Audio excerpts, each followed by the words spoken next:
So, ito yung mga nagtatanong about kailan mag-register or i-register yung SIM. Mag-start sa December 27. Saan mo i-register? Dun sa telco company na kung saan may handle ng phone number mo. Kumbaga, pag Globe ka, punta ka dun sa Globe website, gagawa ang Globe ng parang portal para sa SIM card registration. Okay, so yun ang nakalagay dito. Same thing with yung mga ibang SIM katulad ng Dito, ano pa yung iba't ibang SIM, Smart. So i-check nyo kung anong klaseng SIM meron kayo at i-visit nyo yung kanilang website sa 27 at dun pwede nyong i-register yung SIM card nyo. So eto pa pala, kung nawala mo, nanakaw yung SIM card mo, kailangan mong i-report para ma-deactivate yung number na yun. So napaka-importante yun na meron dito siya. So eto, what if my SIM gets stolen? Kung nanakaw yung SIM mo, mag-provide mo itong name, address, birthday, mobile number, tapos yun na pwede mong ibigay sa kanila. Kasi hindi naman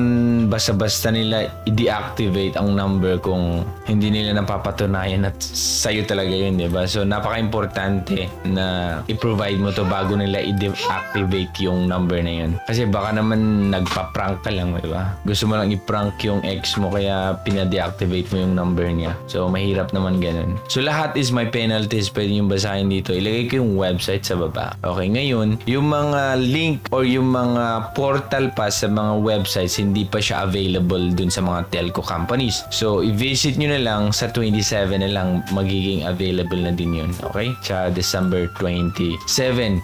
So, kung nawala yung number mo, i-report mo and then pwede kang bumili ng bago. Pag bibili ng bago sa December 27 na kasi yun ay nasa deactivated mode na siya. Ibig sabihin, once na i-register mo, dun pa lang ma-activate and yun na yung number mo. So, kung magre-register tayo, ito yung i-provide natin. Full name, birth date, sex, yung official address natin, tapos identification card and ID number. So, any of the following identification card na meron tayo: passport, Philippine Identification System, IDSS, ID, GSIS, driver's license, NBI, police clearance, firearms license, so UMID, senior citizen, voter's ID, BIR. So, any valid government issued ID with photos daw. Sabi nila, maraming nagsabi sa comment na pwede mo daw i-register ang multiple SIM sa isang pangalan mo. So, ngayon dito naman sa may mga business owner, okay, kasi may para sa business yung ibang phone number mo, kailangan mong ilagay yung business name, business address, saka yung full name of authorized signatory. Di ko alam to ha. Pero sa ata sa mga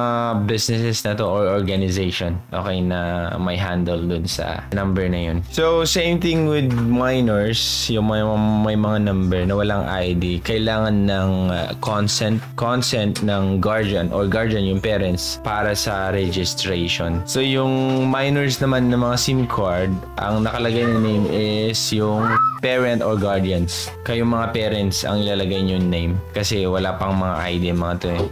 So ngayon, eto na yung mga nasa remote areas na napakahirap ang communication, ang internet. So may implementation ata na ang local government ay tutulong sa kanila para dito sa SIM registration. Ipa-facilitate nila yan, okay? So ngayon, importante eto kasi nga para din mabawas-bawasan yung mga scammers, okay? Madaling matrack kung sino may-ari dun sa mga phone na yun na talagang nang-scam o nanggugulo at pwedeng i-report agad-agad. Ngayon, about naman sa Pi Network kasi importante ito eh. Once kasi na na-deactivate na to, may 5 days lang ata na palugit para i-reactivate mo. Pero pag hindi na na-reactivate tapos yan pa connected dun sa Pi mo, mas mahirap na ata yan. Pero ngayon, pwede pa atang i-update yung mga phone number nyo. Okay? Kasi may nagtatanong sa akin, paano yung nilagay ko dun sa Pi Network ko is na wala na yung number. So, pwede mo pa rin i-update yun mga Lodi. Same process lang din, okay? So, parang ganito ang ibig kong sabihin. Punta ko sa profile. So, yung phone number mo is active na, di ba? Pero nawala mo siya. Ngayon, ang gagawin mo lang is update mo ulit yung password mo, okay?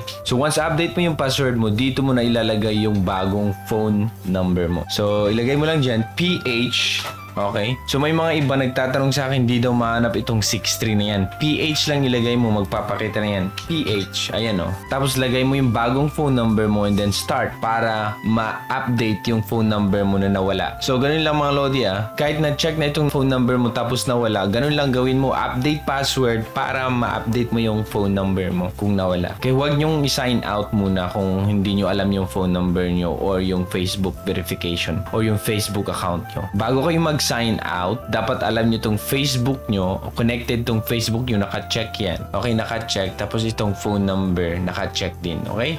Kasi maraming nagtanong kung paano daw gagawin yan.